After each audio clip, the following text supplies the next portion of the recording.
ప్రేమస్వరూపుడైన యేసుక్రీస్తు నామములో మీ అందరికీ శుభములు తెలియజేస్తున్నాను. మరి యొక్క శుక్రవార వర్చువల్ సంఘారాధనలో ఈ విధంగా మనందరము కలుసుకోవడానికి దేవుడు చూపిన కృప నిమిత్తమై దేవునికి వెళ్ళలేని స్తుతులు స్తోత్రాలు చెల్లిద్దాం. మరి యొక్క నూతన మాసంలోనికి దేవుడు మనల్ని నడిపించి ఉన్నాడు.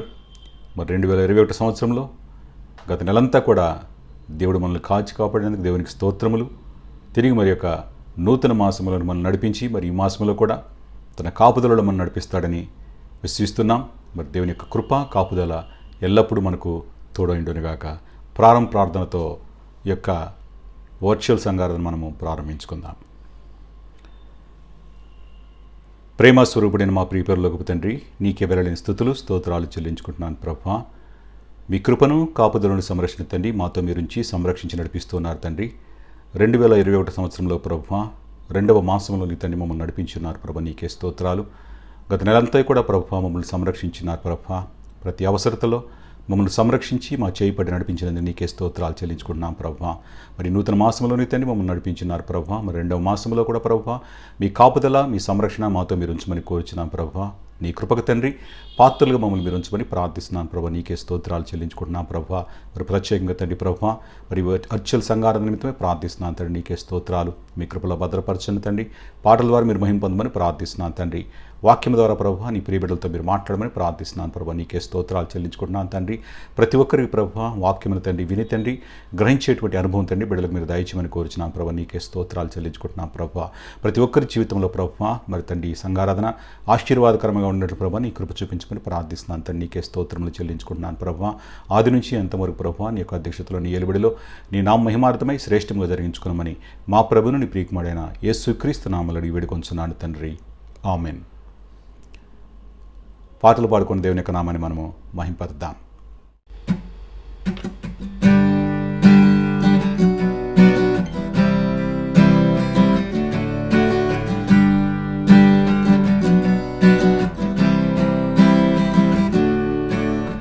స్తుతుల మీద ఆసీనుడా, స్తుతులందుకో నా యేసు రాజా.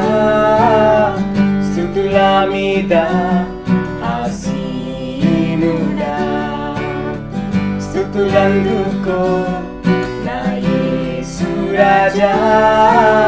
ఆరాధనా నీకే ఆరాధనా, ఆరాధనా నీకే ఆరాధనా, ఆరాధనా నీకే ఆరాధనా, ఆరాధనా నీకే ఆరాధనా.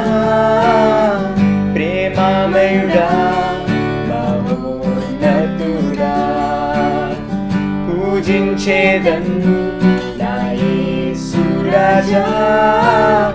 ప్రేమమయుడా మహోన్నతుడా, పూజించేదన్ నా యేసు రాజా. ఆరాధనా నీకే ఆరాధనా, ఆరాధనా నీకే ఆరాధనా, ఆరాధనా నీకే ఆరాధనా, ఆరాధనా నీకే ఆరాధనా. తేజోమయుడా మహోన్నతుడా, రానయ్యున్నా నా యేసు రాజా. తేజోమయుడా మహోన్నతుడా, రానయ్యున్నా నా యేసు రాజా. ఆరాధనా నీకే ఆరాధనా, ఆరాధనా నీకే ఆరాధనా, ఆరాధనా నీకే ఆరాధనా,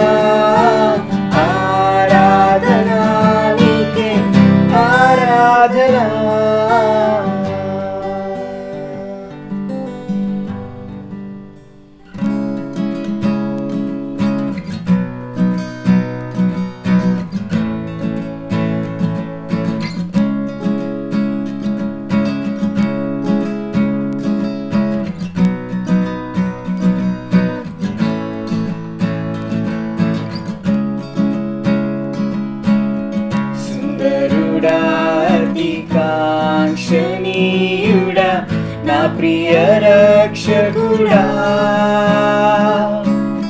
పరిశుద్ధుడా, నా ప్రాణనాథుడా, నాదు విమోచకుడా.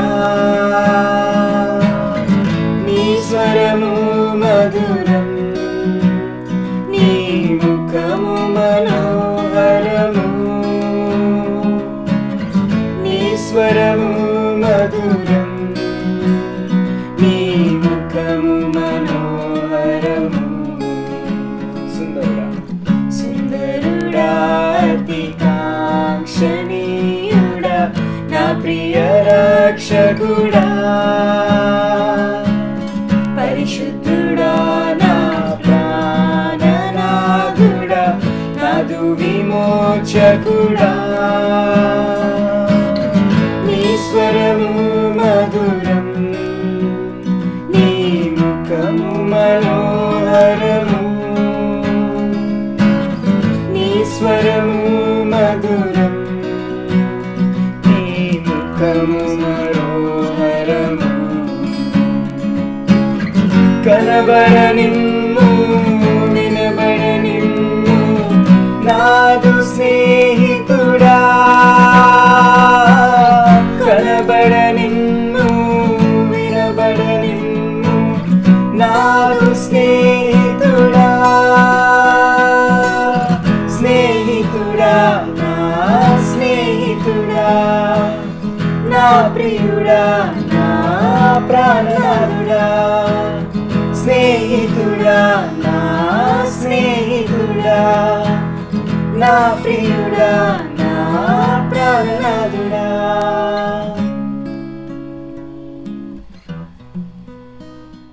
ఈ దినమునకై ఏర్పాటు చేయబడినటువంటి కీర్తన భాగము 10వ కీర్తన ప్రియా చదివి వినిపిస్తుంది. 10వ కీర్తన చదువుకుందాం. యెహోవా, నీవెందుకు దూరముగా నిలుచుచున్నావు? ఆపత్కాలముల్లో నీవెందుకు దాగి ఉన్నావు? దుష్టుడు గర్వించి దీనుని వడిగా తరుముచున్నాడు. వారు యోచించిన మోసక్రియలలో తామే చిక్కుకొందురుగాక. దుష్టులు తమ మనోభిలాషను బట్టి అతిశయపడుదురు. లోబులు యెహోవాను తిరస్కరింతురు. దుష్టులు పొగరెక్కి యెహోవా విచారణ చేయుడను కొందురు. దేవుడు లేడని వారెల్లప్పుడూ యోచించుదురు. వారెల్లప్పుడూ భయము మానుకొని ప్రవర్తింతురు. నీ న్యాయ విధులు ఉన్నతమైనమై వారి దృష్టికి అందకుండును. వారు తమ శత్రువులందరినీ చూచి తిరస్కరింతురు. మేము కదల్చబడము, తరతరముల వరకు ఆపద చూడము అని వారు తమ హృదయములలో అనుకొందురు. వారి నోరు శాపముతోనూ కపటముతోనూ వంచనతోనూ నిండి ఉన్నది. వారి నాలుక క్రింద చేటును పాపమును ఉన్నవి. తామున్న పల్లెల యందలి మాటు చోటులలో పొంచి ఉందురు. చాటైన స్థలములలో నిరపరాధులను చంపుదురు. వారి కన్నులు నిరాధారులను పట్టుకొనవలెనని పొంచిచును. గుహలోని సింహము వలె వారు చాటైన స్థలములలో పొంచి ఉందురు. బాధపడు వారిని పట్టుకొన పొంచి ఉందురు. బాధపడు వారిని తమ వలలోనికి లాగి పట్టుకొందురు. కాగా నిరాధారులు నలిగి వంగుదురు. వారి బలాత్కారము వలన నిరాధారులు కూలుదురు. దేవుడు మరిచిపోయెను, ఆయన విముఖుడై ఎప్పుడును చూడకుండును అని వారు తమ హృదయములలో అనుకొందురు. యెహోవా లెమ్ము, దేవా, బాధపడు వారిని మరువక నీ చెయ్యెత్తుము. దుష్టులు దేవుని తృణీకరించుట ఎలా? నీవు విచారణ చేయవని వారు తమ హృదయములలో అనుకొనుట ఎలా? నీవు దీనిని చూచి ఉన్నావు గదా. వారికి ప్రతీకారము చేయుటకై నీవు చేటును పగను కనిపెట్టి చూచుచున్నావు. నిరాధారులు తమ్మును నీకు అప్పగించుకొందురు. తండ్రి లేని వారికి నీవే సహాయుడవై ఉన్నావు. దుష్టుల భుజమును విరుగగొట్టుము. చెడ్డవారి దుష్టత్వము ఏమీయూ కనబడకపోవు వరకు దానిని గూర్చి విచారణ చేయుము. యెహోవా నిరంతరము రాజయ్యున్నాడు. ఆయన దేశములో నుండి అన్యజనులు నశించిపోయిరి. యెహోవా లోకులు ఇకను భయకారకులు కాకుండానట్లు బాధపడువారి కోరుకొని నీవు విని ఉన్నావు. తండ్రి లేని వారికిని నలిగిన వారికిని న్యాయము తీర్చుటకై నీవు వారి హృదయము స్థిరపరిచితివి, చెవి ఒగ్గి ఆలకించితివి. ఆమెన్.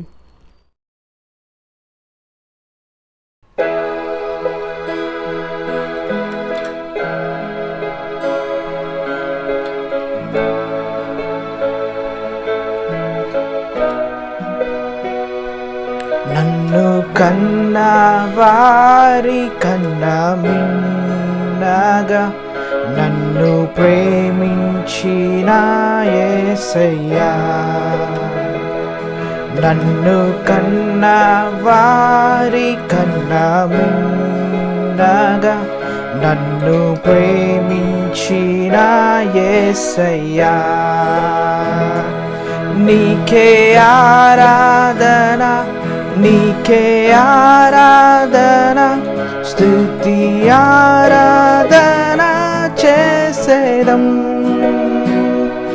నీకే ఆరాధన, నీకే ఆరాధన, స్తుతి ఆరాధన చేసేదం.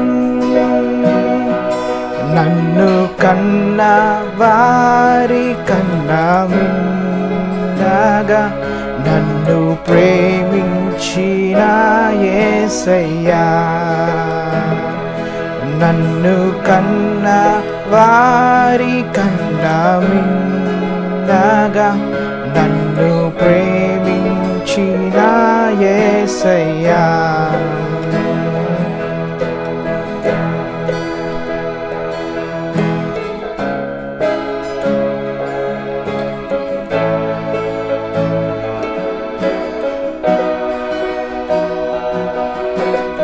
ఎందుకు పనికిరాని ఈ ఎండిన ఎముకలోకి నీ జీవము పోసి మరలా లేపితివే. ఎందుకు పనికిరాని ఎండిన ఎముకలోకి నీ జీవము పోసి మరలా లేపితివే. నే బ్రతుకున్నానయ్యా, నీవు చూస్తున్నావయ్యా. ఒక మాట పలికిన చాలు యేసయ్యా. నే బ్రతుకున్నానయ్యా, నీవు చూస్తున్నావయ్యా. ఒక మాట పలికిన చాలు యేసయ్యా. నీకే ఆరాధన, నీకే ఆరాధన, స్తుతి ఆరాధన చేసేదం. నీకే ఆరాధన, నీకే ఆరాధన, స్తుతి ఆరాధన చేసేదం. ఇంతకాలముగా క్షేమముగా ఉన్నానంటే నీ కృపయేగా నా యేసయ్యా. ఇంతకాలముగా క్షేమముగా ఉన్నానంటే నీ కృపయేగా నా యేసయ్యా. నా శక్తి కాదయ్యా, నా బలము కాదయ్యా, నీ చల్లని చూపే నా యేసయ్యా.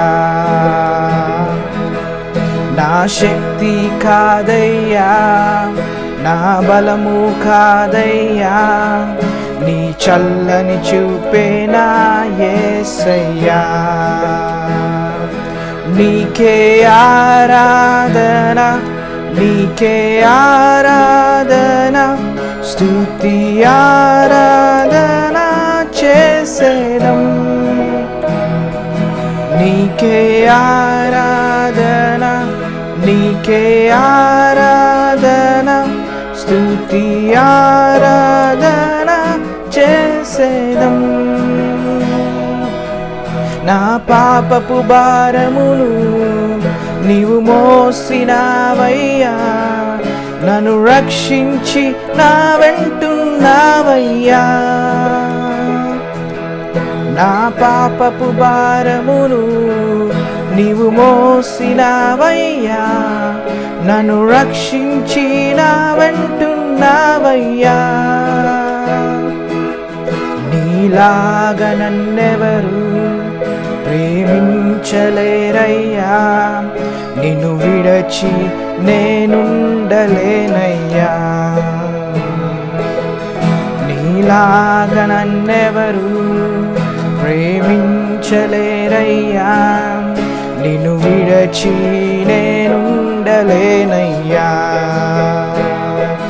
నీకే ఆరాధన, నీకే ఆరాధన, స్తుతి ఆరాధన చేసేదం. నీకే ఆరాధన, నీకే ఆరాధన, స్తుతి ఆరాధన చేసేదం. నువ్వు కన్నా వారి కన్నా మిన్నగా నన్ను ప్రేమించిన యేసయ్యా, నన్ను కన్నా వారి కన్నా మిన్నగా నన్ను ప్రేమించిన యేసయ్యా.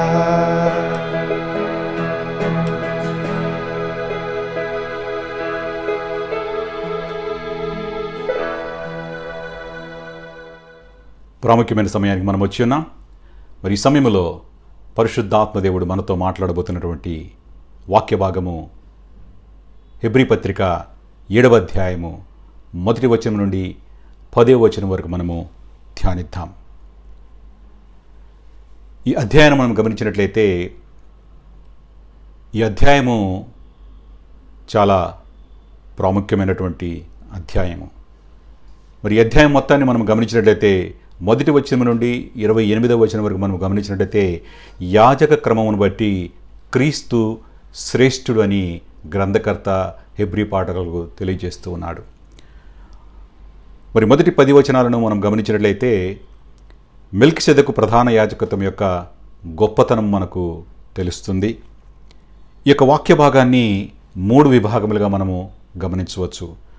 మొదటి 3 వచనాలను మనం గమనిస్తే మెల్కీసెదెకును గూర్చి వివరణ మనకు ఉంటుంది.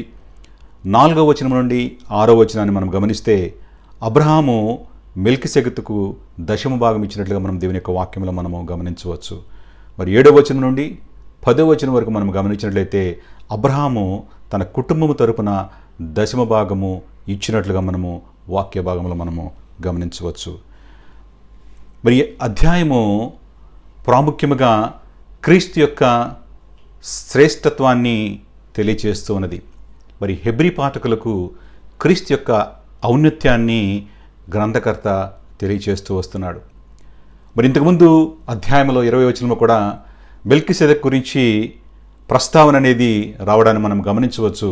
మరి ఈ అధ్యాయంలో ప్రాముఖ్యంగా మెల్కీసెదెకు యొక్క శ్రేష్టతను, ఆయన ప్రధాన యాజకత్వం గురించి పరిపూర్ణమైన వివరణను గ్రంథకర్త హెబ్రీ పాఠకులకు ఇచ్చినట్లుగా మనము గమనించవచ్చు.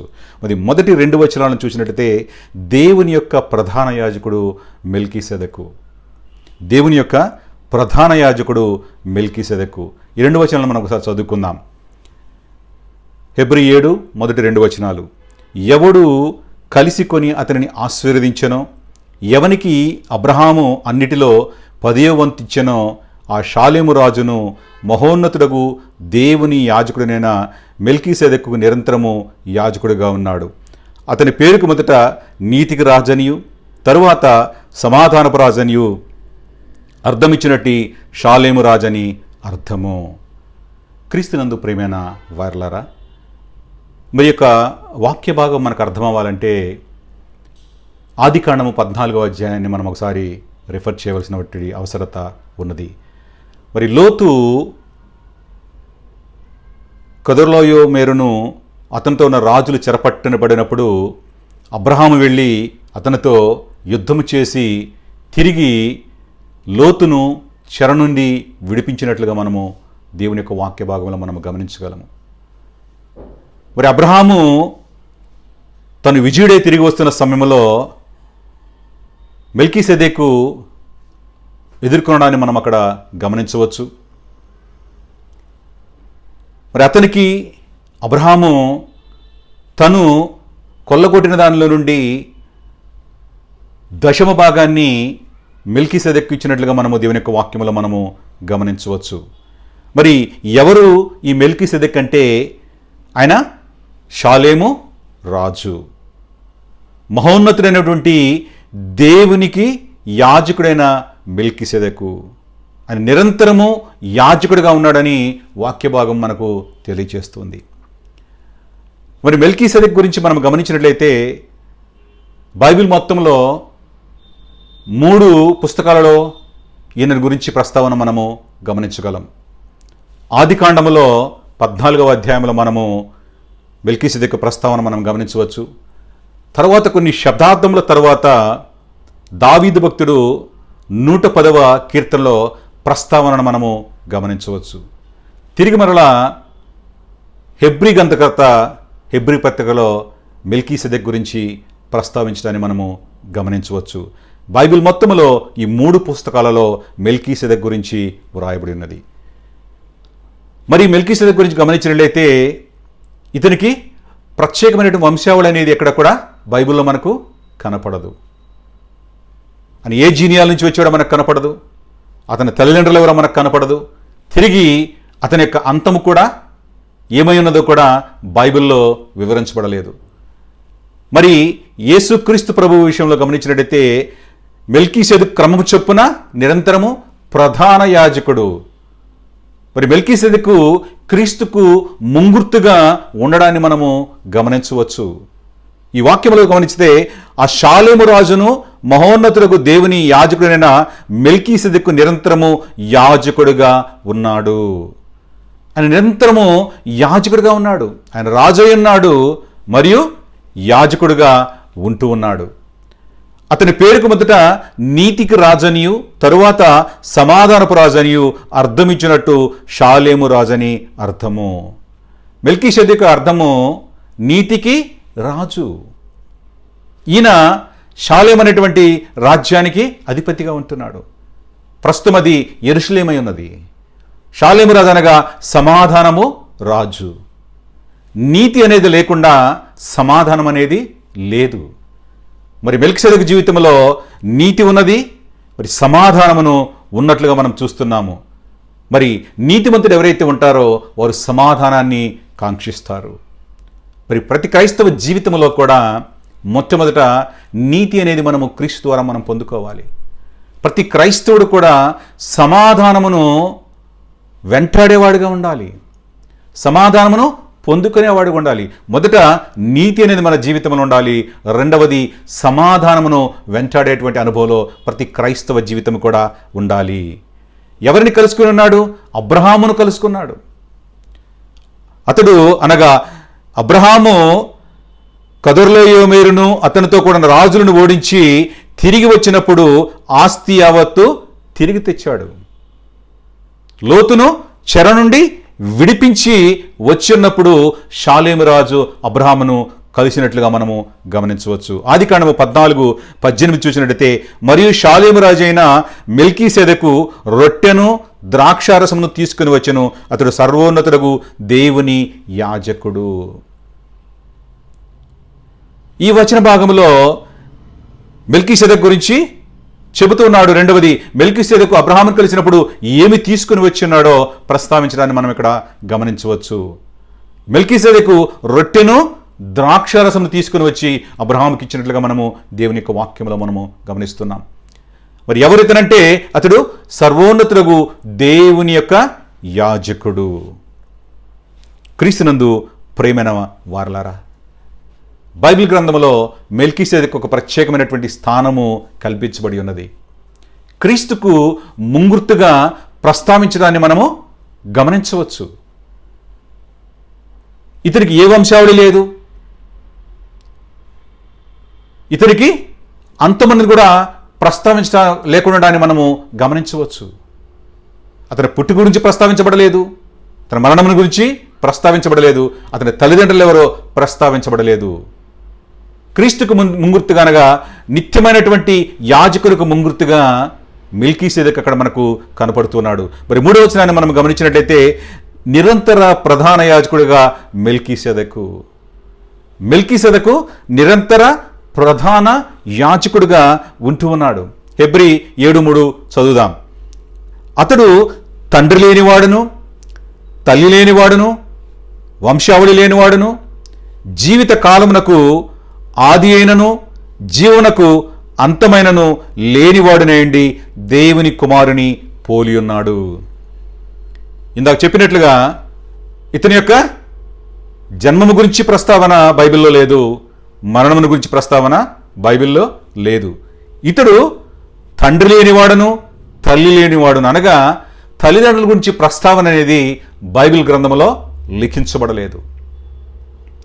ఇతడు వంశావళి కూడా లిఖించబడలేదు. జీవితకాలమునకు ఆది అయినను జీవమునకు అంతమైనను, జన్మము మరణము కూడా ప్రస్తావన అనేది ఎక్కడా కూడా బైబిల్ గ్రంథంలో లేదు. మెల్కీసెదెకు యొక్క జననము మరణము గురించి ప్రస్తావన లేకుండడము మనము బైబిల్లో గమనించవచ్చు. ఈయన జీవమునకు ఆది అంతమైనను లేనివాడుగా ఉన్నాడు, దేవుని కుమారుని పోలి ఉన్నాడు. దేవుని కుమారుని పోలి ఉన్నాడు అంటే క్రీస్తు ప్రభువును పోలి ఉన్నాడు. నిరంతరమైనటువంటి క్రీస్తు యొక్క తత్వాన్ని ఇక్కడ ప్రస్తుతంగా బయలుపరచడం మనం గమనించవచ్చు. ఆ ప్రస్తావన అనేది ఇక్కడ మనం చూడవచ్చు. అనగా క్రీస్తుకు ముంగుర్తుగా మెల్కీసెదెకు ఉన్నట్లుగా మనం చూస్తున్నాం. ఆయన గురించి ప్రస్తావిస్తున్నాడు గ్రంథకర్త. ఎందుకంటే ఈ హెబ్రీ క్రైస్తవులను ఉద్దేశించి వారిని క్రీస్తుని గురించి, క్రీస్తు యొక్క ఔన్నత్యం గురించి వారికి ఇంకనూ తెలియచేయడానికి, ఎవరైతే వారికి పితరుడై ఉన్నాడో ఆ అబ్రహాము లోతును చెర నుంచి విడిపించిన తర్వాత ఎవరిని కలిశాడో, ఎవరికి ఏమి ఇచ్చాడో, అతడు ఎందుకు ఆశీర్వదించాడో ప్రతి ఒక్క అంశాలు కూడా ఈ గ్రంథములో ప్రస్తావించడాన్ని మనము గమనించవచ్చు. కీర్తనలు 114 చూస్తే మెల్కీసెదెకు క్రమము చొప్పున నీవు నిరంతరము యాజకుడు వయ్యుందువని యెహోవా ప్రమాణము చేసి ఉన్నాడు, ఆయన మాట తప్పనివాడు.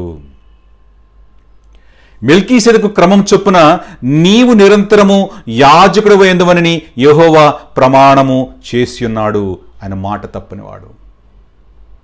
క్రీస్తుని యొక్క యాజకత్వమును గురించి ప్రస్తావన, తండ్రి అయిన దేవుని యొక్క ప్రమాణమును ఇక్కడ మనము గమనించవచ్చు. తండ్రి అయిన దేవుడు మాట తప్పనివాడు. క్రీస్తుకు ముంగుర్తుగా మెల్కీసెదెకును గురించి ప్రస్తావన, అది క్రీస్తు జీవితంలో నెరవేర్పును మనము గమనించవచ్చు. దేవుడు ప్రమాణము చేసి ఉన్నాడు. ఆయన ఒక ప్రమాణం చేసి ఉంటే దానిని తప్పక నిలబెట్టేవాడు, మాటను నిలబెట్టుకునేవాడు. మన దేవుడు నమ్మదగినవాడు. క్రీస్తునందు ప్రియమైన వారలారా, చారిత్రక నేపథ్యంలో అబ్రహాముని గురించి ప్రస్తావిస్తూ, మెల్కీసెదెకుని గురించి ప్రస్తావిస్తూ, దీని ద్వారా క్రీస్తు యొక్క శ్రేష్టతను హెబ్రీ క్రైస్తవులకు తెలియచేస్తున్నాడు గ్రంథకర్త. క్రీస్తునందు ప్రియమైన వారలారా, ప్రతి క్రైస్తవుడు కూడా ఈ విధముగా దేవుని మాటలలో ఉన్న అర్థాలను మనము గ్రహించేటువంటి అనుభవంలో ముందుకు వెళ్ళేటువంటి వారుగా ఉండాలి. ఎందుకంటే చారిత్రక నేపథ్యము, సాంస్కృతిక నేపథ్యము, ఈ యొక్క నేపథ్యములు మనము గ్రహించకుండా వాక్యాన్ని మనము అర్థము చేసుకునలేము. కనుక బైబిల్ గ్రంథం మనం చదువుతున్నప్పుడు ప్రతి ఒక్క నేపథ్యాన్ని కూడా మనము చక్కగా మననం చేసుకోవాలి, దాన్ని గ్రహించాలి. చరిత్ర తెలియాలి, సంస్కృతి తెలియాలి, వ్యాకరణము తెలియాలి, భౌగోళిక పరిస్థితులు తెలియాలి. ఇవన్నీ కూడా గ్రహించేటువంటి అనుభవంలో ఉండాలి. మరి అన్నిటికంటే ముఖ్యముగా సందర్భాన్ని జాగ్రత్తగా గమనించే వారముగా ఉండాలి. మరి గ్రంథకర్త హెబ్రీ క్రైస్తవులు ఉద్దేశిస్తూ చరిత్ర ఎందుకు చెప్తున్నాడంటే, వారు అబ్రహాము సంతానము కనుక, అబ్రహాము వారికి మూల పురుషుడు కనుక అబ్రహామును బెంచ్ మార్క్ అక్కడ ఉంచుతూ ఉన్నాడు. మెల్కీసెదెకు యొక్క యాజకత్వం గురించి ప్రస్తావిస్తున్నాడు. అది క్రీస్తులో ఏ విధముగా నెరవేరిందో దాని గురించి ప్రస్తావన చేయడాన్ని మనం గమనించవచ్చు. 4వ వచనాన్ని మనం గమనించినట్టయితే అబ్రహాము దశమ భాగము ఇవ్వడాన్ని ఇక్కడ ప్రస్తావిస్తూ ఉన్నాడు. 4వ వచనం ఒకసారి చదువుకుందాం. ఇతడెంత గనుడో చూడుడి, మూల పురుషుడైన అబ్రహాము అతనికి కొల్లగొన్న శ్రేష్టమైన వస్తువులలో 10వ వంతు ఇచ్చెను. అబ్రహాము జయించాడు, లోతును చెర నుంచి విడిపించాడు, తన సొమ్మంతా కూడా అక్కడ స్వాధీనపరుచుకున్నాడు.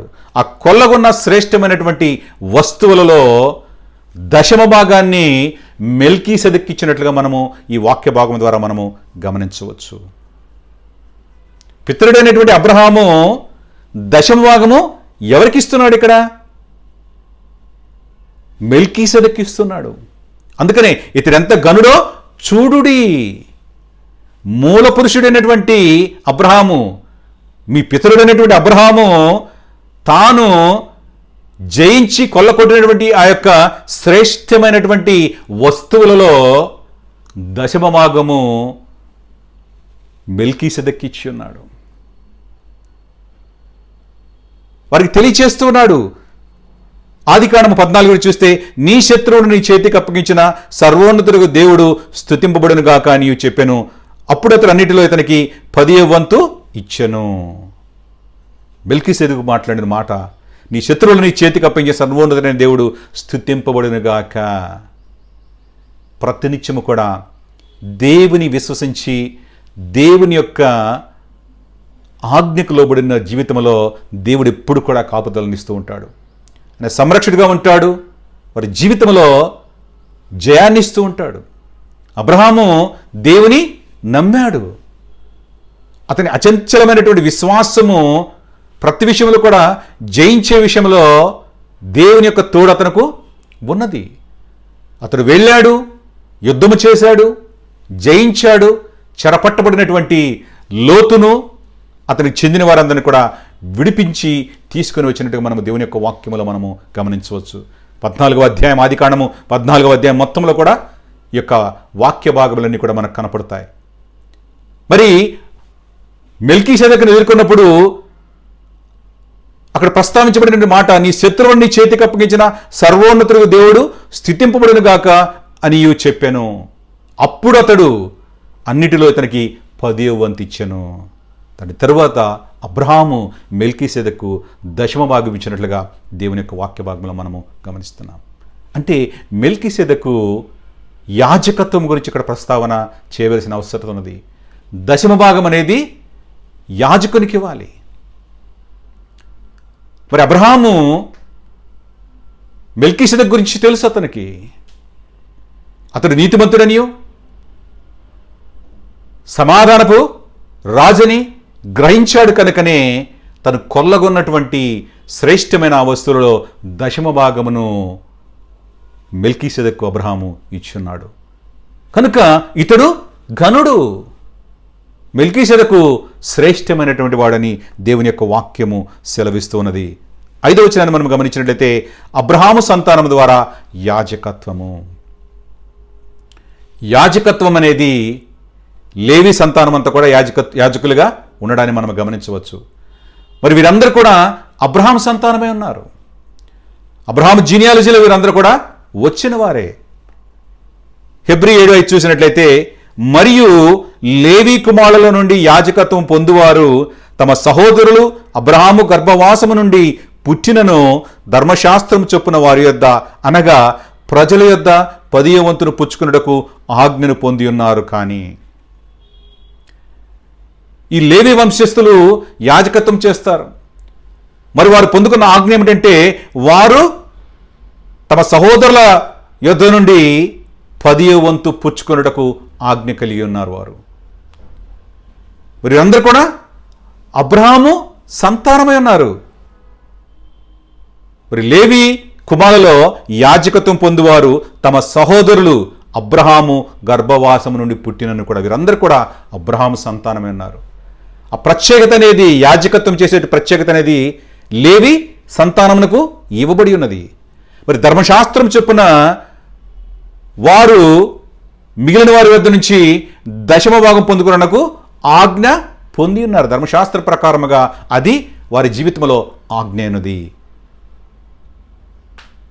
మిగతా వారందరూ కూడా యాజకత్వం చేస్తున్నటువంటి లేవి సంతానముకు వారు 10వ భాగము ఇవ్వాలి అనేటువంటి ఆజ్ఞ ధర్మశాస్త్రము ద్వారా వారు పొందుకొని ఉన్నారు. కనుక ఆ 10వ భాగం అంతా కూడా ఎవరికి ఇవ్వాలి? లేవి సంతానముకి, యాజకులుగా ఉన్నటువంటి లేవి సంతానమునికి ఇవ్వవలసినటువంటి అవసరత ఉన్నది. సంఖ్యాకాండం 18 చూస్తే, ఇదిగో లేవీలు చేయి సేవకు అనగా ప్రత్యక్షపు గుడారం యొక్క సేవకు నేను ఇశ్రాయేలు యొక్క 10వ భాగములన్నిటినీ వారికి స్వాస్థ్యముగా ఇచ్చితిని. ఎవరికి ఇవ్వబడింది? లేవీయులకు ఆజ్ఞ ఇవ్వబడింది. వాళ్ళు పొందుకోవాలి. ఎందుకంటే వారు ప్రత్యక్షపు గుడారం యొక్క సేవ చేస్తూ ఉన్నారు కనుక. ఆ సేవ నిమిత్తమై తండ్రి అయిన దేవుడు ఇశ్రాయేలు యొక్క 10వ భాగములన్నిటినీ వారికి స్వాస్థ్యముగా ఇచ్చి ఉన్నాడు. ఎందుకంటే వాళ్ళు దేవుని యొక్క పరిచారం చేస్తున్నారు. ప్రత్యక్ష గుడారములో దేవునికి సేవకులుగా వారు నియమింపబడి ఉన్నారు. దేవునికి మానవునికి మధ్యవర్తులుగా యాజకులు ఉన్నారు. మరి లేవి సంతానము ఆ ఆజ్ఞను దేవుని యొద్ద నుండి పొందుకున్నది. ధర్మశాస్త్రము ద్వారా ఆజ్ఞ ఇవ్వబడి ఉన్నది. ఇశ్రాయేలు యొక్క 10వ భాగములన్నిటి వారికి స్వాస్థ్యముగా ఇవ్వబడి ఉన్నది. వారు ఇవ్వాలి 10వ భాగము. యాజకులకు ఇవ్వాల్సిన బాధ్యత ఇశ్రాయేలుకు ఉన్నది. 6వ వచనాన్ని మనం గమనించినట్లయితే, అబ్రహాము తన సంతానము తరపున 10వ భాగము ఇవ్వడము. అబ్రహాము తన సంతానము తరపున 10వ భాగము ఇవ్వడాన్ని మనము ఈ వాక్య భాగంలో మనము గమనించవచ్చు. 6వ వచనాన్ని మనం చదువుకుందాం. వారితో సంబంధించిన వంశావళి లేనివాడైన మెల్కీసెదకు అబ్రహామునొద్ద 10వ వంతు పుచ్చుకొని వాగ్దానము పొందిన వారిని ఆశీర్వదించెను. మరి మెల్కీసెదకు చూచినట్లయితే అతని వంశావళిని ఎక్కడ కూడా ప్రస్తావించబడలేదు. ధర్మశాస్త్ర ప్రకారము 10వ భాగం అనేది లేవి సంతానమునకు ఇవ్వాలి. మరి అబ్రహాము లేవి సంతానానికి కూడా పితరుడై ఉంటున్నాడు. మరి అబ్రహాము ఎవరికి ఇచ్చి ఉన్నాడు ఇక్కడ 10వ భాగము? వంశావళి లేనటువంటి మెల్కీసెదకుకు 10వ భాగము అబ్రహాము ఇచ్చున్నాడు. వాగ్దానం పొందిన వానిని ఆశీర్వదించెను. ఒకటి ఇక్కడ 10వ భాగం అనేది మెల్కీసెదకు తీసుకున్నాడు. రెండవది మెల్కీసెదకు వాగ్దానం పొందినవాన్ని అంటే దేవుని చేత వాగ్దానం పొందుకున్నటువంటి అబ్రహామును ఆశీర్వదించాడు. అబ్రహామును ఆశీర్వదించాడు. క్రీస్తునందు ప్రియమైన వారలారా, మరి అబ్రహాము వంశావళి లేనటువంటి మెల్కీసెదకుకు 10వ భాగం ఇవ్వడము, తరువాత మెల్కీసెదకు అబ్రహామును ఆశీర్వదించడము.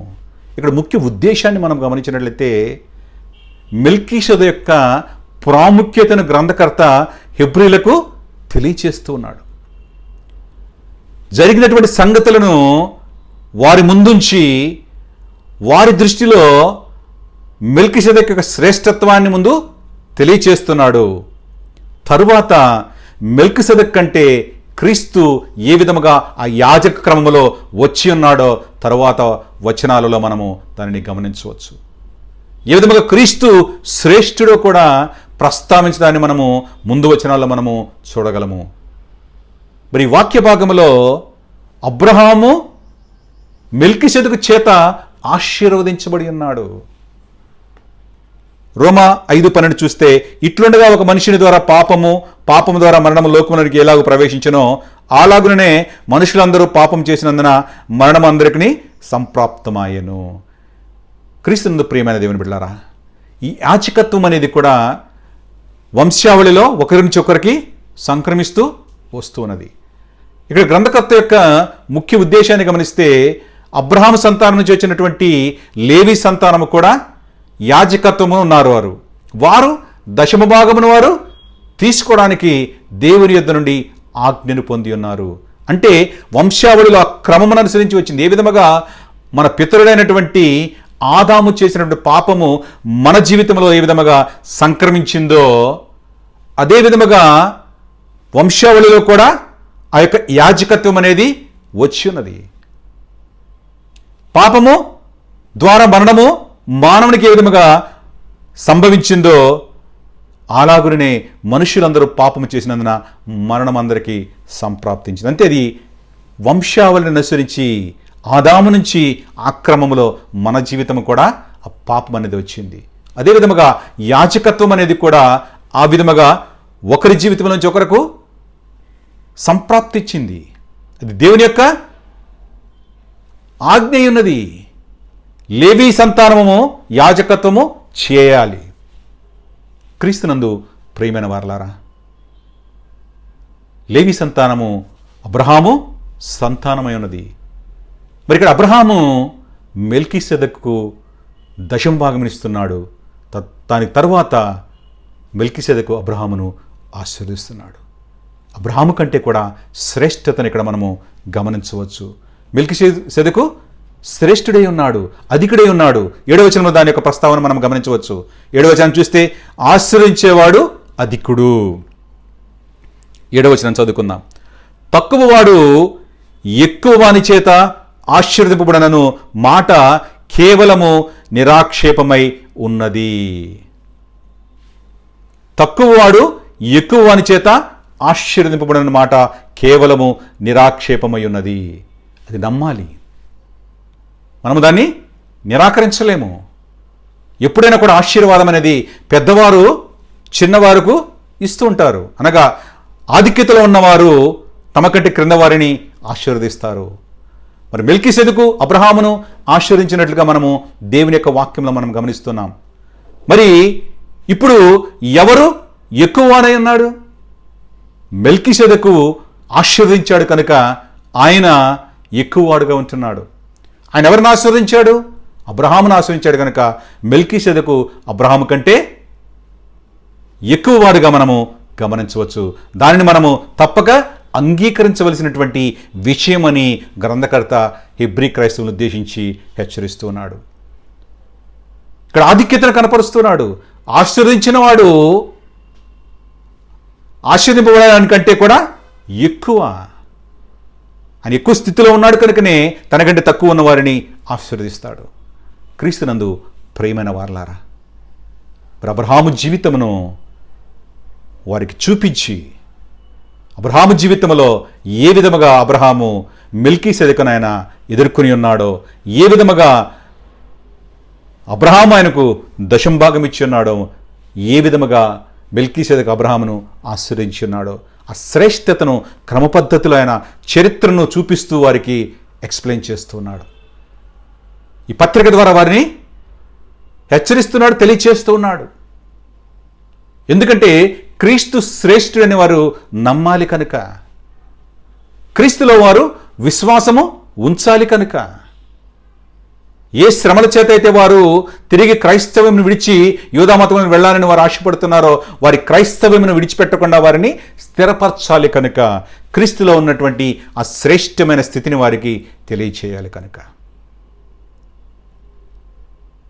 వారు ప్రాథమికమైనటువంటి ఆ సిద్ధాంతములను విడిచిపెట్టి పరిపక్వత వైపు వారు అడుగులు వేయాలి కనుక, క్రీస్తు మాటలో వారు స్థిరపరచబడాలి కనుక, రాబోతున్నటువంటి ఆ యొక్క లోకములో వారు కూడా పాలిభాగస్తులుగా ఉండాలి కనుక. క్రీస్తునందు ప్రేమైన వారలారా, రానాడు గ్రంథకర్త హెబ్రీ క్రైస్తవులను ఉద్దేశించి హెచ్చరిస్తూ ఉన్నాడు. ఈ పరిశుద్ధ గ్రంథంలో దేవుని యొక్క మాటల ద్వారా ప్రతి క్రైస్తవునితో కూడా పరిశుద్ధ ఆత్మదేవుడు ప్రతినిత్యం కూడా సంఘములో మాట్లాడుతూ ఉన్నాడు. అనేకమైన ప్రసంగాల ద్వారా మాట్లాడుతున్నాడు. ఎందుకంటే ప్రతి క్రైస్తవుడు కూడా ఆ నిత్యరాజ్యంలో పాలిభాగస్తుడిగా ఉండాలి. పాలిభాగస్తుడిగా ఉండాలంటే తను జీవించిన కాలములో క్రీస్తులో స్థిరత్వాన్ని కలిగి ఉండాలి. రెండవది పరిపక్వత కలిగి ఉండాలి. తద్వారా ఫలభరితమైన జీవితం వారి జీవితంలో పొందుకోవాలి కనుక, అంటే వారి విశ్వాసముని ఇక్కడ బలపరచడాన్ని మనం గమనించవచ్చు. మెల్కీసెదెకు యొక్క సుగుణాల గురించి ప్రస్తుతం మొట్టమొదట మాట్లాడి ఉన్నాడు. తరువాత మూల పురుషుడైనటువంటి పితరుడైనటువంటి అబ్రహాముని గురించి ప్రస్తావించి ఉన్నాడు. అబ్రహాము తన విజయుడై లోతును చెర నుంచి విడిపించి ఎవరిని కలుసుకున్నాడో, అతను ఏమి ఇచ్చున్నాడో, అతడు తిరిగి అబ్రహామును ఏమి చేశాడో, ఇదంతా కూడా ఒక సీక్వెన్స్గా గ్రంథకర్త హెబ్రీ క్రైస్తవులు ముందుంచుతున్నాడు. ఇదంతా కేవలము వారి యొక్క జీవితంలో విశ్వాసమును బలపరచడానికి. మరి మనము కూడా దేవుని యొక్క వాక్యము ద్వారా విశ్వాసం మన జీవితంలో బలపరచబడాలి. ప్రతినిత్యం కూడా దేవుని యొక్క మాటను మనం వినేటువంటి అనుభవం మనం ఉండాలి. విన్న వాక్యము గ్రహించేటువంటి అనుభవం ఉండాలి. ఎందుకంటే వినుట వలన విశ్వాసము కలుగును, వినుట క్రీస్తుని గురించినటువంటి మాట వలన కలుగును. మరి గ్రంథకర్త హెబ్రీ క్రైస్తవులు దేశం ఇదంతా కూడా చెప్పవలసిన అవసరం ఎందుకు వచ్చిందంటే, వారు తిరిగి మరలా యూదా మతంలోని సిద్ధాంతాల వైపు వాడు వెళుతున్నారు కనుక, వారు క్రీస్తును విస్మరిస్తున్నారు కనుకనే వారి జీవితంలో విశ్వాసమును బలపరచాలి. బలపరచాలంటే పితరుడైనటువంటి అబ్రహాము నుంచి వారి గురించి తెలియపరచాలి, మెల్కీసెదెకు గురించి తెలియపరచాలి, తరువాత క్రీస్తు గురించి, క్రీస్తు యాజకత్వం గురించి తెలియపరచాలి. క్రీస్తునందు ప్రియమైన వారలారా, వారు యూదా మతంలోని ఆ సిద్ధాంతములను వారు పాటిస్తూనే ఉన్నారు కనుక వారిని ఇంకను హెచ్చరిస్తూ వారిని ఇంకా బలపరుస్తున్నాడు. గత అధ్యాయంలో హెచ్చరికను మనం గమనించవచ్చు. ఆ అధ్యాయంలో చివరి భాగంలో తిరిగి మరలా వారిని ప్రోత్సహించడాన్ని మనం గమనించవచ్చు. ఇప్పుడు క్రీస్తు యొక్క శ్రేష్టతను గురించి తెలియపరుస్తూ ఉన్నాడు. అబ్రహాము గురించి తెలియపరుస్తూ ఉన్నాడు. మెల్కీసెదెకు యొక్క శ్రేష్టతను గురించి తెలియపరుస్తూ ఉన్నాడు. తిరిగి మరలా క్రీస్తు యొక్క శ్రేష్టత్వాన్ని గురించి తెలియపరచబోతూ ఉన్నాడు. ముందు వచనాలు దాన్ని మనము గమనించవచ్చు. ఆదికాండము 14, 19, 20 వచనాలను మనం గమనించినట్లయితే, అప్పుడు అతడు అబ్రహామును ఆశీర్వదించి ఆకాశమునకును భూమికిని సృష్టికర్తయను సర్వోన్నతుడైన దేవుని వలన అబ్రాము ఆశీర్వదింపబడును గాక అనియు, నీ శత్రువులను నీ చేతికి అప్పగించిన సర్వోన్నతుడు దేవుడు స్తుతింపబడును గాక అనియు చెప్పెను. అప్పుడు అతడు అన్నిటిలో ఇతనికి 10వ వంతు ఇచ్చెను. ఇక్కడ వాక్య భాగాన్ని చూస్తే అబ్రామును ఆశీర్వదించి, అబ్రాము యొక్క ముందు పేరు అబ్రామై ఉన్నది. ఆకాశమునకును భూమికిని సృష్టికర్తయను సర్వోన్నతుడైన దేవుని వలన అబ్రాము ఆశీర్వదించబడం గాక అనియు. ఆశీర్వచనం పలకడాన్ని మనం అక్కడ గమనిస్తూ ఉన్నాం. అబ్రాము కలిసినప్పుడు ఆశీర్వదిస్తున్నట్టుగా మనం చూస్తున్నాం. నీ శత్రువుడు నీ చేతికి అప్పగించిన సర్వోన్నతుడకు దేవుడు స్తుతింపబడుగాక అనియు చెప్పెను. నీ శత్రువులను నీ చేతికి అప్పగించిన సర్వోన్నతుడైన దేవుడు ఎప్పుడైతే తన బిడ్డలు ఆయన మీద విశ్వాసంతో ఆయన మీద ఆనుకొని ఉంటారో ప్రతి విషయంలో కూడా దేవుడు జయాన్ని అనుగ్రహిస్తాడు. ఇక్కడ మెల్కీసెదెకుతో మాట్లాడుతున్నాడు, నీ శత్రువుని చేతికి అప్పగించిన సర్వోన్నతుడకు దేవుడు. లోతు చెరపట్టబడినాడని తెలిసినప్పుడు వెంటనే అబ్రాము బయలుదేరాడు, యుద్ధము చేశాడు, జయించాడు. చెరపట్టబడినటువంటి తన సోదరుని కుమారుని విడిపించి ఉన్నాడు. లోతు సంబంధించిన వారందరినీ కూడా విడిపించాడు. మెల్కీసెదెకుని కలుసుకున్న తర్వాత దశం భాగం ఇచ్చి ఉన్నాడు. నీ శత్రువులను నీ చేతికి అప్పగించిన సర్వోన్నతులకు దేవుడు. ఈ మాటను జాగ్రత్తగా జ్ఞాపకం పెట్టుకోండి. ప్రతినిత్యం కూడా దేవుని యొక్క ఉన్నతమైన శక్తిని మనము ఆశ్రయించే వారుగా మనం ఉండాలి. ప్రతి విషయంలో మనం ఉన్నటువంటి పరిస్థితుల్లో అవి అనుకూలముగా లేనప్పటికీ కూడా ఎప్పుడైతే దేవుని మీద మనం ఆధారపడి జీవిస్తామో, దేవుని యందు పరిపూర్ణమైన విశ్వాసమును మనం కలిగి ఉంటామో, ఆ పరిస్థితిని జయించేటువంటి శక్తి దేవుడు మనకు ఇస్తాడు. ఆ పరిస్థితి మనకు లోబడుతుంది. నీ శత్రువులను నీ చేతికి అప్పగించిన అది దేవుని కార్యముగా అభివర్ణించడానికి ఇక్కడ మనం గమనిస్తూ ఉన్నాం. శత్రువులను అబ్రాము చేతికి ఎవరు అప్పగించారంటే సర్వోన్నతుడైనటువంటి దేవుడు అప్పగించిన. అంటే దేవుని యొక్క శక్తి అక్కడ కార్యం చేసింది. అది అబ్రాము యొక్క శక్తి కాదు, అబ్రాముకు ఉన్నటువంటి నైపుణ్యం కాదు, అబ్రహాముకు ఉన్నటువంటి సైన్య సంపత్తి కాదు, కానీ దేవుడు శత్రువులను అబ్రహాము చేతికి అప్పగించి ఉన్నాడు. అంటే దేవుని యొక్క సహాయము అక్కడ ఉండడాన్ని మనము గమనించవచ్చు. క్రీస్తునందు ప్రియమైన వారలారా, ప్రతినిత్యం కూడా అబ్రహాము ఎటువంటి విశ్వాసమునైతే దేవుని మీద కలిగి ఉన్నాడో అదే విశ్వాసమును ప్రతి క్రైస్తవుడు కూడా కలిగి ఉండాలి. దినాల్లో క్రీస్తు మీద ఆధారపడి జీవించేటువంటి అనుభవము, పరిస్థితిని మార్చగల శక్తి కలిగినటువంటి క్రీస్తు మన వైపు ఉన్నప్పుడు, క్రీస్తు మీద మనం ఆధారపడినప్పుడు ఆ పరిస్థితినే మనకు అనుకూలముగా మార్చగలడు. ఆ పరిస్థితి మీద జయాన్ని క్రీస్తు మనకు ఇవ్వగలడు. కేవలం మనకు కావలసింది క్రీస్తునందు విశ్వాసము. క్రీస్తు ఆ పరిస్థితిని దాటించగలడనేటువంటి నమ్మకము, దృఢమైన విశ్వాసము ఎప్పుడైతే ఉంటుందో, ఎప్పుడైతే క్రీస్తును ఆనుకొని జీవిస్తూ ముందుకు వెళతామో ఆ పరిస్థితి మనకు లోబడుతుంది. క్రీస్తునందు ప్రియమైన వారలారా, ఈ వాక్య భాగం ద్వారా ఇంత లోతైనటువంటి మాటలను మనం గ్రహించాలి. నీ శత్రువులను నీ చేతికి అప్పగించిన సర్వోన్నతులకు దేవుడు స్తుతింపబడునుగాక. దేవుని నామానికే మహిమ. ఆ కార్యము ద్వారా ఎవరికి మహిమ చెల్లిస్తున్నాడు?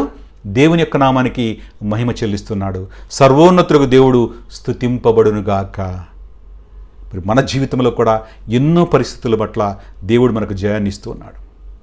ప్రతినిత్యం కూడా దేవుని స్తుతించేటువంటి అనుభవంలో మన జీవితం ఉండాలి. స్తుతించడం అంటే అది మన జీవితంలో ప్రస్ఫుటముగా కనపడాలి. మన జీవితం ద్వారా స్తుతిని అర్పించేటువంటి అనుభవం ఉండాలి. కేవలము పెదవుల ద్వారా మాటల ద్వారా మాత్రమే కాదు, మన క్రియల ద్వారా, మన తలంపుల ద్వారా, ప్రతి విషయం ద్వారా, మన జీవితము ద్వారా దేవుని స్తుతించేటువంటి అనుభవము, దేవునికి మహిమకరముగా మన జీవితం ఉండాలి. ఎప్పుడైతే ఆ విధముగా ఉంటుందో, ఆ విధముగా మనము క్రీస్తు పైన ఆధారపడి జీవించేటువంటి అనుభవం మన జీవితం ఉంటుందో, ఆ జీవితం ద్వారా దేవునికి మహిమ. అంతేకాకుండా అనేకులకు మాదిరికరముగా దేవుడు మనల్ని నడిపిస్తాడు. కనుక పరిస్థితులను చూడవద్దు, పరిస్థితులను దాటించేటువంటి శక్తి గల క్రీస్తు ప్రభు వైపు కన్నులెత్తి చూడండి. మీ విశ్వాసమును బలపరచుకోండి. క్రీస్తు మీద ఆధారపడి జీవించండి. శత్రువులను అబ్రహాము చేతికి దేవుడు అప్పగించి ఉన్నాడు. ఆయన సర్వోన్నతుడు, తద్వారా ఆయన స్తుతింపబడి ఉన్నాడు. అబ్రహాము జీవితంలో జయం పొందుకున్నాడంటే అది కేవలము దేవుని మీద ఆధారపడిన అనుభవం కలిగి ఉండడం వలన, దేవునికి విధేయుడై ఉండడం వలన. ప్రస్తుతం మన జీవితంలో కూడా ప్రతి పరిస్థితిలో కూడా సిద్ధపాటు కలిగినటువంటి అనుభవం ఉండాలి. లోతు చెరపట్టబడని తెలిసినప్పుడు వెంటనే ఆయన చెర నుంచి విడిపించడానికి బయలుదేరి ఉన్నాడు. అంటే సిద్ధపడి ఉన్నాడు. సిద్ధపడిన అనుభవం అక్కడ మనకు కనబడుతుంది. క్రైస్తవ విశ్వాస జీవితంలో కూడా సిద్ధపడి ఉండేటువంటి అనుభవం ఉండాలి. మన జీవితంలో పరిపక్వత కావాలంటే సిద్ధపడి ముందుకు వెళ్ళి ఫలించేటువంటి అనుభవం మనం ఉండాలి. మరి ఈ విషయంలో పూర్తిగా క్రీస్తు మీద ఆధారపడినటువంటి అనుభవము ఎప్పుడైతే మన జీవితంలో ఉంటుందో మన జీవితం కూడా దేవునికి మహిమకరంగా ఉంటుంది. 8వ వచనాన్ని గమనించినట్లయితే లేవి క్రమములో యాజకుని స్థితిని మనము గమనించవచ్చు. లేవి క్రమంలో చూస్తే ఆ యాజకుల యొక్క స్థితి ఏ విధంగా ఉందో ఈ వాక్య భాగంలో గ్రంథకర్త తెలియజేస్తున్నాడు. 8వ వచనాన్ని మనం చదువుకుందాం. మరియు లేవి క్రమము చూడగా చావునకు లోనైన వారు 10వ వంతులను పుచ్చుకొనుచున్నారు. అయితే ఈ క్రమము చూడగా జీవించున్నాడని సాక్ష్యం పొందినవాడు పుచ్చుకొనుచున్నాడు. లేవి క్రమము యాజకత్వం నిర్వహిస్తున్నటువంటి లేవి వంశంలో ఉన్న వారందరూ కూడా వారు ఒక దినమున మరణించవలసిన వారే. వారు దశంభాగం తీసుకుంటున్నారు. దేవుని యొక్క ఆజ్ఞ ప్రకారము ధర్మశాస్త్రం యొక్క ఆజ్ఞకు లోబడి వారు తమ సోదరులైన వారి వద్ద నుండి దశంభాగమును వారు తీసుకొని ఉంటున్నారు. అది స్వాస్థ్యముగా వారికి ఇవ్వబడి ఉన్నది. మరి వారు ఒక దినమున చావునకు లోనై ఉండాలి అంటే వారు ఒక దినమున వారు మరణిస్తారని అర్థము. అంటే వారు అనిత్యులు. మరి ఈ క్రమము చూడగా మెల్కీసెదెకు క్రమంలో చూసినట్లయితే జీవించున్నాడని సాక్ష్యము పొందినవాడు పుచ్చుకొనుచున్నాడు. మెల్కీసెదెకు క్రీస్తుకు ముంగుర్తుగా ఉన్నాడు, నిత్యత్వానికి ముంగుర్తుగా ఉన్నాడు. ఆయన దశంభాగమును తీసుకుని ఉన్నాడు, ఆయన నిత్యత్వానికి ముంగుర్తుగా ఉన్నాడు. కనుక ఇక్కడ ఈ వాక్య భాగంలో ఆయన తెలియజేసి అయితే ఈ క్రమం చూడగా జీవించుచున్నాడని సాక్ష్యము పొందినవాడు పుచ్చుకొనుచున్నాడు. క్రీస్తునందు ప్రియమైన వారలారా, అనిత్యము నిత్యం యొక్క ప్రస్తావన ఇక్కడ మనము గమనించవచ్చు. యాజక ధర్మములో ఉన్నటువంటి లేవి సంతానము వారు దశంభాగం పుచ్చుకున్నప్పటికీ ఒక దినమున వారు మరణమునకు లోనవుతారు. అదే విధముగా అబ్రహాము ఎవరికి దశంభాగం ఇచ్చున్నాడు? మెల్కీసెదెకు దశంభాగం ఇచ్చున్నాడు. ఈయన యొక్క జన్మం గురించి ప్రస్తావన లేదు, మరణం గురించి ప్రస్తావన లేదు. ఈయన క్రీస్తుకు ముంగుర్తుగా ఉంటున్నాడు, నిత్యత్వమునకు ముంగుర్తుగా ఉంటున్నాడు. ఆయన దశంభాగమును పుచ్చుకొని ఉన్నాడు. క్రీస్తునందు ప్రియమైన వారా, అంటే నిత్యమైనటువంటి వ్యక్తికి దశమ భాగం ఇచ్చినట్లుగా మనము ఈ వాక్యము ద్వారా మనం గ్రహించగలము. అనగా క్రీస్తుకు ముంగుర్తుగా మెల్కీసెదెకు అబ్రహాము నుంచి దశంభాగమును పుచ్చుకొని ఉన్నాడు. ఆ మెల్కీసెదెకు క్రమములో క్రీస్తు గొప్ప ప్రధాన యాజకుడు. ఏ విధంగా మెల్కీసెదెకు రాజై ఉన్నాడో, ఏ విధంగా మెల్కీసెదెకు యాజకుడై ఉన్నాడో, క్రీస్తు ప్రభు కూడా రాజై ఉన్నాడు, క్రీస్తు ప్రభు కూడా యాజకుడై ఉన్నాడు. ఈ గొప్ప ప్రధాన యాజకుడు ప్రస్తుతము తండ్రి యొక్క కుడి పార్శ్వమును కూర్చుండి మనందరి నిమిత్తం కూడా విజ్ఞాపనము చేస్తూ ఉన్నాడు. క్రీస్తునందు ప్రియమైన వారలారా, ఈ వాక్య భాగంలో అనిత్యము నిత్యాన్ని మనము గమనించగలము. హెబ్రీ 5:6 చూసినట్టయితే ఆ ప్రకారమే నీవు మెల్కీసెదెకు క్రమం చొప్పున నిరంతరము యాజకుడివై ఉన్నావని మరి ఒక చోట చెప్పుచున్నాడు. క్రీస్తు ప్రభు నిరంతరం కూడా ప్రధాన యాజకుడై ఉన్నాడు. ఆయన నిత్యము జీవించేవాడు. ఏ క్రమం ప్రకారము ఆ ప్రకారమే నీవు మెల్కీసెదెకు యొక్క క్రమం చొప్పున ఈ యొక్క వాక్య ప్రస్తావన కీర్తన 110లో మనము గమనించవచ్చు. 114 మనము దీన్ని గమనించవచ్చు. క్రీస్తునందు ప్రియమైన వారలారా, ఈ మెల్కీసెదెకు క్రమం చొప్పున క్రీస్తు నిరంతరము కూడా యాజకుడై ఉన్నాడు అని మరి ఒక చోట చెప్తున్నాడు. అంటే కీర్తన భాగాన్ని ఉద్దేశించి గ్రంథకర్త ఇక్కడ ప్రస్తావిస్తూ ఉన్నాడు. క్రీస్తునందు ప్రియమైన వారలారా, క్రీస్తు ప్రభు నిరంతరము ఉన్నటువంటి యాజకుడు, గొప్ప ప్రధాన యాజకుడుగా క్రీస్తు ప్రభు ఉంటూ ఉన్నాడు. మరి చివరిగా 9-10 వచనాలు మనం గమనిస్తే లేవి అబ్రహాము ద్వారా దశమ భాగము ఇచ్చుట. మరి లేవి అబ్రహాము ద్వారా దశమ భాగం ఇచ్చుట మరి ఏ విధముగా? లేవి అబ్రహాం తర్వాత జన్మించాడు కదా, అబ్రహాం సంతానమై ఉన్నాడు. మరి ఏ విధముగా లేవి అబ్రహాము ద్వారా దశమ భాగాన్ని ఇచ్చుంటాడో ఈ యొక్క వాక్య భాగంలో ప్రస్తావన చేస్తూ ఉన్నాడు. 9-10 వచనాలు మనం చదువుదాం. అంతేకాక ఒక విధమున చెప్పినడల 10వ వంతులను పుచ్చుకొను లేవియు అబ్రహాము ద్వారా దశమాంశమును నిచ్చెను. ఎలాగనగా మెల్కీసెదెకు అతని పితరుని కలుసుకున్నప్పుడు లేవి తన పితరుని గర్భములో ఉండెను. ఒక విధము చెప్పినడల 10వ వంతులను పుచ్చుకొని లేవియు అబ్రహాము ద్వారా దశమాంశములను ఇచ్చెను. ఏ లేవి ఆయన వంశస్థులు దశమ భాగాన్ని పుచ్చుకోవడానికి ఆజ్ఞ పొంది ఉన్నారో, అది వారికి స్వాస్థ్యముగా ఇవ్వబడినదో, ఆ లేవి కూడా ఆయన వంశావళి కూడా దశమ భాగము మెల్కీసెదెకు ఇచ్చినట్లుగా గ్రంథకర్త ప్రస్తావిస్తున్నాడు. అది ఏ విధముగా సాధ్యము? మరి లేవి అబ్రహాము ద్వారా ఏ విధంగా దశమ భాగాన్ని ఇచ్చి ఉన్నాడో కింద భాగంలో ఎక్స్ప్లెయిన్ చేస్తున్నాడు. అతని పితరుని కలుసుకున్నప్పుడు లేవి తన పితరుని గర్భములో ఉండెను. అబ్రహాము మెల్కీసెదెకుని కలుసుకున్నప్పుడు మరి అబ్రహాము సంతానమే ఈ లేవి సంతానము కూడా, లేవి సంతానము కూడా. మరి అబ్రహాము కలుసుకున్నప్పుడు లేవి పితరుని గర్భములు అంటే అబ్రహాము గర్భములు అనగా అబ్రహాము జీనియాలజీలో రాబోతున్నాడు, ఆ వంశావళిలో ఉన్నాడని అర్థము. తద్వారా లేవి కూడా మెల్కీసెదెకు దశమ భాగము ఇచ్చినట్లే. యాజకత్వం చేసేటువంటి లేవి అతని సంతానము కూడా మెల్కీసెదెకు దశమ భాగము ఇచ్చినట్లుగా ఇక్కడ గ్రంథకర్త ప్రస్తావిస్తున్నాడు. అంటే యాజకత్వము పుచ్చుకునే అర్హత కలిగిన వారే దశమ భాగము ఇచ్చినటువంటి వ్యక్తి మెల్కీసెదెకు అని ఇక్కడ తెలియచేస్తూ ఉన్నాడు. అబ్రహాము ద్వారా లేవి కూడా మెల్కీసెదెకు దశమ భాగము ఇచ్చినట్లుగా దేవుని యొక్క వాక్యము సెలవిస్తున్నది. ఆదికాండం 35:11 చూస్తే, మరియు దేవుడు నేను సర్వశక్తిగల దేవుడును, నీవు ఫలించి అభివృద్ధి పొందిము, జనముల సమూహమును నీ వలన కలుగును, రాజులు నీ గర్భవాసమున పుట్టెదరు. అబ్రహాముకు దేవుడిచ్చినటువంటి వాగ్దానము. క్రీస్తునందు ప్రియమైన వారలారా, అబ్రహాము సంతానమును అయినటువంటి లేవి మరియు లేవి సంతానము కూడా అబ్రహాము ద్వారా మెల్కీసెదెకు దశమ భాగం ఇచ్చి ఉన్నారు. కనుక మెల్కీసెదెకు శ్రేష్ఠుడని మనము ఈ ఒక్క వాక్య భాగముల ద్వారా మనము గమనించవచ్చు. క్రీస్తునందు ప్రియమైన వారలారా, మరి మెల్కీసెదెకు యొక్క శ్రేష్ఠత్వాన్ని గురించి గ్రంథకర్త ప్రాముఖ్యంగా ఈ 10 వచనాల్లో ప్రస్తావిస్తున్నాడు. మొదటి 3 వచనాల్లో ఆయన గురించి వివరించడాన్ని మనం గమనించి ఉన్నాం. ఆయన ఎవరై ఉన్నాడు? ఆయన నీతిమంతుడని మనం తెలుసుకుని ఉన్నాం. ఆయన సమాధానమునకు రాజై ఉన్నాడు. నీతి లేకుండా సమాధానం అనేది ఉండదు. ఆయన షాలేము రాజు అనగా యెరూషలేమునకు అధిపతిగా ఆయన ఉంటున్నాడు. ఆయన క్రీస్తుకు ముంగుర్తుగా ఉంటున్నాడు. మరి తర్వాత భాగంలో అబ్రహాము మెల్కీసెదెకు దశమ భాగం ఇచ్చినట్లుగా మనము ప్రస్తావించడాన్ని మనం గమనించాం.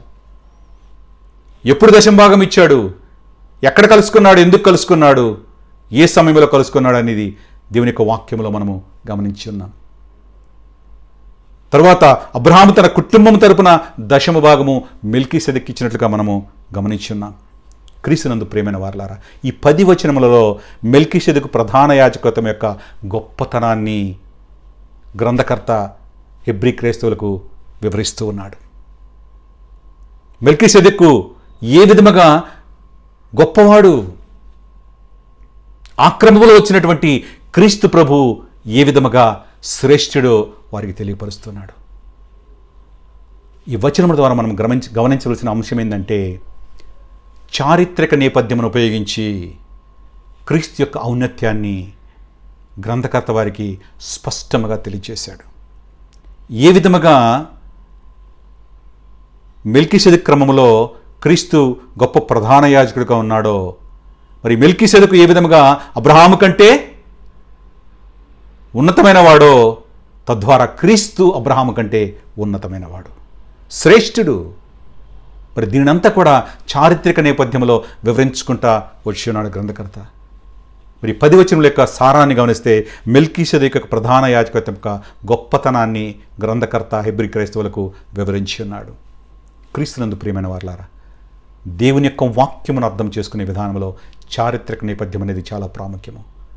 దాన్ని గ్రహించాలి. వాక్యమును మనం గ్రహించే విధానంలో చారిత్రక నేపథ్యము, సాంస్కృతిక నేపథ్యము, వ్యాకరణ నేపథ్యము జాగ్రత్తగా మనం గమనించాలి. ఎప్పుడైతే ఆ విధముగా మనము గ్రహించి దేవుని యొక్క వాక్యమును మనం చదవగలుగుతామో ఆ వాక్యము సరిగా మనకు అర్థమవుతుంది.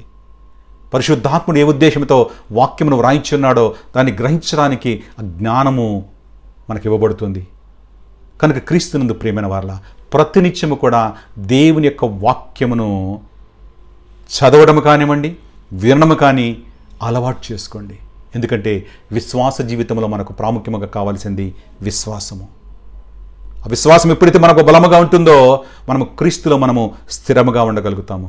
కనుక విశ్వాసమునిచ్చేటువంటి దేవుని మాటను అనగా క్రీస్తు మాటను వినేటువంటి అనుభవంలో ఉండాలి, చదివేటువంటి అనుభవంలో ఉండాలి, అర్థం చేసుకునేటువంటి అనుభవంలో ఉండాలి. ఎందుకంటే క్రీస్తు మాట ద్వారానే మనకు మన జీవితంలో విశ్వాసం వస్తుంది. ఆ విశ్వాసం స్థిరముగా ఉంటేనే మన విశ్వాసయాత్ర ముందుకు కొనసాగుతుంది. ఎందు నిమిత్తం మనం ముందుకు ప్రయాణిస్తున్నామో ఆ ప్రయాణంలో మనం చేరవలసిన గమ్యాన్ని క్షేమముగా మనము చేరగలుగుతాము. కనుక విశ్వాసమునకు కర్తవ్యమైనటువంటి క్రీస్తు వైపుకు చూసేటువంటి అనుభవం ఉండాలి.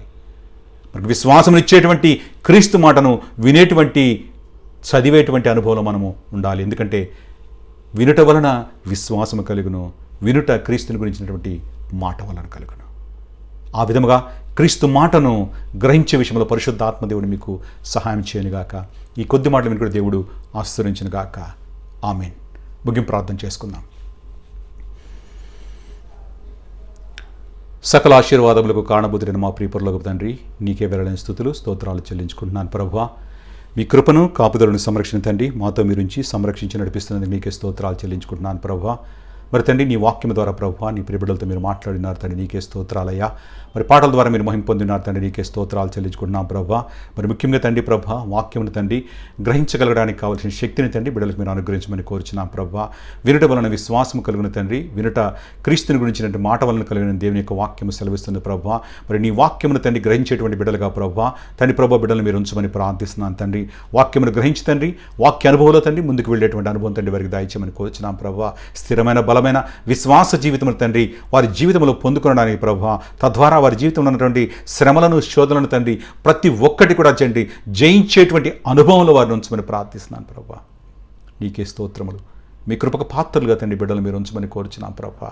మరి ఈ వాక్య భాగంలో తండ్రి ప్రభువా మెల్కీసెదెకు గొప్పతనాన్ని తండ్రి వివరించి ఉన్నారు ప్రభువా.